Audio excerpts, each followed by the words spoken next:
Salam jemaat terkasih, salam sejahtera bagi kita semua. Sedang sekali hari ini kita berjumpa kembali dalam renungan Light of Revival. Harapan dan doa saya Bapak Ibu Saudara semua ada dalam keadaan sehat di hari yang baru ini. Mari kita sama-sama merenungkan firman Tuhan dalam bacaan kita surat 2 Tesalonika pasal 1 ayat yang ke-9. Mereka ini akan menjalani hukuman kebinasaan selama-lamanya, dijauhkan dari hadirat Tuhan dan dari kemuliaan kekuatannya. Kabar baik bagi jiwa yang sesat. Saudara yang terkasih dalam Tuhan Yesus Kristus, hari ini seluruh orang Kristen di dunia memperingati hari kematian Kristus. Kristus mati demi menebus dosa manusia. Kematian Kristus di atas kayu salib untuk menjawab tuntutan Allah bagi manusia berdosa. Kristus menjawab semua itu dengan pengorbanannya di atas kayu salib. Dia membayar lunas hutang dosa manusia di hadapan Allah. Karena itu semua orang yang ada di dalam Kristus tidak lagi mendapatkan hukuman kebinasaan kekal, tapi justru memperoleh keselamatan melalui pengorbanan Kristus. Saudara yang terkasih, kalau kita memperhatikan firman Tuhan, ketika Paulus menulis surat kepada jemaat Tesalonika, di pembukaan surat 2 Tesalonika, Paulus berbicara tentang orang-orang yang akan dihukum ketika mereka tidak percaya kepada Tuhan Yesus. Mereka akan mengalami hukuman kebinasaan kekal. Sebagaimana dalam bacaan dan konteksnya orang-orang di sini adalah orang-orang Tesalonika saat itu. Mereka yang tidak percaya kepada Injil, tidak percaya kepada Tuhan Yesus, mereka akan mengalami hukuman kebinasaan kekal. Ada seorang penafsir bernama Matthew Henry, dia menafsir ayat firman Tuhan ini dengan mengatakan demikian. Kebinasaan itu akan berlangsung selama-lamanya. Mereka akan terus-menerus ada dalam keadaan sekarat, namun tidak pernah mati. Kesengsaraan mereka akan berlangsung sejalan dengan kekekalan. Rantai-rantai kegelapan merupakan rantai-rantai yang kekal. Apinya adalah api yang abadi. Mereka harus seperti ini karena hukuman itu dijatuhkan oleh Allah yang kekal.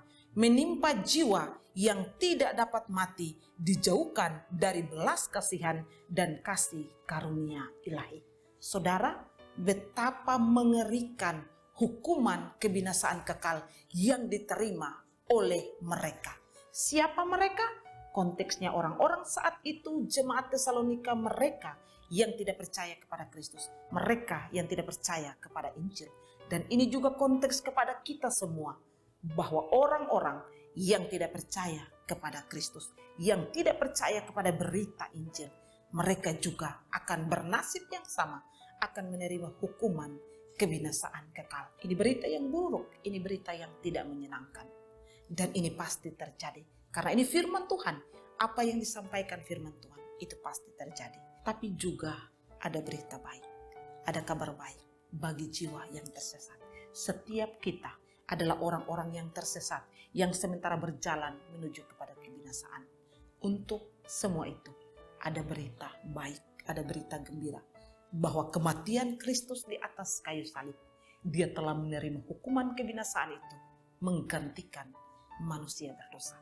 Dan karena itu, setiap orang yang percaya kepada Injil, yang percaya kepada Kristus, mereka tidak akan mengalami semua itu, tetapi mereka memperoleh kehidupan yang kekal. Mereka mengalami sukacita yang kekal, hidup di dalam kemuliaan Allah, di dalam kekekalan. Ini semua menjadi bahan perenungan bagi kita di hari kita memperingati kematian Kristus. Biarlah kematian Kristus menjadi satu kekuatan bagi kita yang ada di dalam Kristus, bahwa Dia sudah menyelamatkan kita melalui kematian, sehingga kita punya pengharapan akan kekekalan hidup di sorga bersama dengan Kristus kelak nanti. Kiranya Tuhan memberkati kita. Mari kita berdoa. Tuhan, kami mengucap syukur, kami berterima kasih oleh karena firman Tuhan, renungan tentang kematian Kristus, hukuman kebinasaan yang telah Kristus tanggung demi manusia berdosa. Sehingga kami yang ada di dalam Kristus, kami tidak lagi mengalami hukuman kebinasaan itu. Terima kasih Tuhan. untuk firman. Biarlah di dalam memperingati kematian Kristus, kami punya pengharapan akan hidup yang tidak binasa. Di dalam nama Yesus kami berdoa. Amin.